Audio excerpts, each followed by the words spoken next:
Nuclear అనే word వినగానే మనకి ఫస్ట్ గుర్తొచ్చేది ఏంటి? Hiroshima Nagasaki atomic destruction.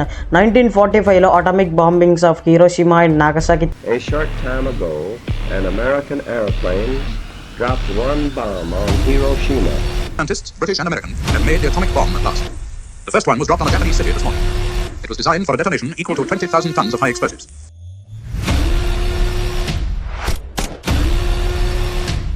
తర్వాత వరల్డ్ మొత్తం న్యూక్లియర్ టెక్నాలజీని మెయిన్లీ వెపన్గానే చూసింది. కోల్డ్ వార్ టైంలో అమెరికా మరియు Soviet union thousands of nuclear weapons build చేశాయి.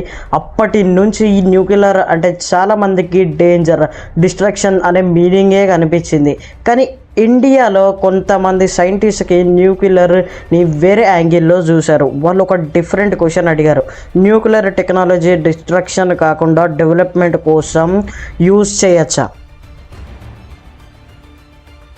ఎలక్ట్రిసిటీ జనరేట్ చేయడానికి మ్యాన్కైండ్ దగ్గర కొన్ని మెయిన్ ఆప్షన్స్ మాత్రమే ఉన్నాయి. Coal, oil and gas, hydro power, wind and solar మరియు న్యూక్లియర్ ఎనర్జీ. కోల్ డెకెడ్స్గా వాళ్ళని పవర్ చేస్తుంది, కానీ దానివల్ల ప్రాబ్లం ఏంటి అంటే పొల్యూషన్ చాలా ఎక్కువ. Oil and gas powerful energy sources, కానీ ఇవి లిమిటెడ్ రిసోర్సెస్ మరియు జియో పాలిటిక్స్ పైన డిపెండ్ అవుతాయి. విండ్ మరియు సోలార్ క్లీన్ ఎనర్జీ, కానీ ఇవి కాన్స్టెంట్ అయితే కావు. సన్ లేకపోతే సోలార్ పవర్ లేదు, విండ్ లేకపోతే విండ్ పవర్ లేదు. ఇక్కడే న్యూక్లియర్ ఎనర్జీ ఇంట్రెస్టింగ్గా ఉంటుంది. న్యూక్లియర్ ఫ్యూల్లో ఎనర్జీ డెన్సిటీ చాలా హై. కొన్ని కిలోగ్రామ్స్ ఆఫ్ యురేనియం ప్రొడ్యూస్ చేసే ఎనర్జీ 1000 ఆఫ్ టన్స్ కోల్కి ఈక్వల్గా ఉంటుంది. అందుకే చాలా సైంటిస్ట్ న్యూక్లియర్ని ఫ్యూచర్ ఎనర్జీ సోర్స్ అని చూశారు. ఇండియా ఇండిపెండెన్స్ తర్వాత ఒక బిగ్ ఛాలెంజ్ ఉంది, ఫ్యూచర్ ఎనర్జీ నీడ్స్.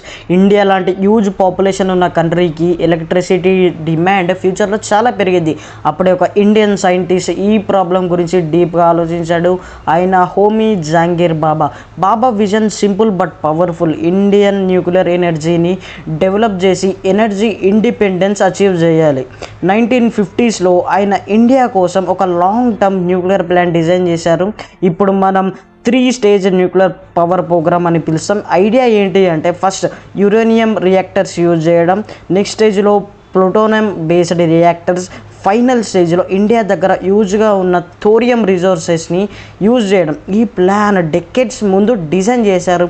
ఇది India's long term energy future కోసం. కానీ న్యూక్లియర్ టెక్నాలజీకి ఇంకో సైడ్ కూడా ఉంది, సెక్యూరిటీ. 1964లో చైనా న్యూక్లియర్ టెస్ట్ చేసింది. అప్పుడు ఏషియాలో స్ట్రాటజిక్ బ్యాలెన్స్ చేంజ్ అయిపోయింది. ఇండియా కూడా న్యూక్లియర్ కేపబిలిటీ గురించి సీరియస్గా థింక్ చేయడం అయితే స్టార్ట్ చేసింది. ఈ జర్నీలో చాలా సైంటిస్ట్ అయితే కాంట్రిబ్యూట్ చేశారు. లేటర్ స్టేజ్లో ఇంపార్టెంట్ రోల్ ప్లే చేసిన సైంటిస్ట్ మన APJ Abdul Kalam. Kalam missile technology మరియు స్ట్రాటజిక్ సిస్టమ్ డెవలప్ చేయడంలో కీ రోల్ అయితే ప్లే చేశారు. అందుకే ఆయనని మిసైల్ మ్యాన్ ఆఫ్ ఇండియా అని పిలుస్తాం ఇప్పుడు కూడా. ఇయర్స్ ఆఫ్ రీసెర్చ్ తర్వాత India first nuclear test conduct చేసింది. 1974లో రాజస్థాన్ డెజర్ట్లో ఉన్న పోఖ్రాన్లో టెస్ట్ జరిగింది. ఈ టెస్ట్ని పోఖ్రాన్ 1 న్యూక్లియర్ టెస్ట్ అని పిలుస్తారు. Operation name smiling Buddha. India officially nuclear కేపబిలిటీని డిమాన్స్ట్రేట్ చేసింది. ఇండియా అప్పుడు దీన్ని పీస్ఫుల్ న్యూక్లియర్ ఎక్స్ప్లోషన్ అని డిస్క్రైబ్ చేసింది. కానీ వరల్డ్కి క్లియర్ మెసేజ్ వెళ్ళింది, ఇండియా న్యూక్లియర్ టెక్నాలజీని మాస్టర్ చేయడం స్టార్ట్ చేసిందని. తర్వాత 24 ఇయర్స్ గ్యాప్ తర్వాత ఇండియా మళ్ళీ న్యూక్లియర్ టెస్ట్ అయితే కండక్ట్ చేసింది. 1998లో పోఖ్రాన్ 2 న్యూక్లియర్ టెస్ట్స్ అయితే జరిగాయి. 5 న్యూక్లియర్ టెస్ట్ అయితే కండక్ట్ చేశారు. ఇప్పుడు India officially declared nuclear weapon state అయితే అయింది. కానీ ఇండియన్ న్యూక్లియర్ పాలసీ క్లియర్గా ఉంది. గోల్ వార్ అయితే కాదు, గోల్ డిటరెన్స్. అంటే ఎనిమికి ఒక మెసేజ్, ఇండియా స్ట్రాంగ్గా డిఫెండ్ చేసుకోగలదని.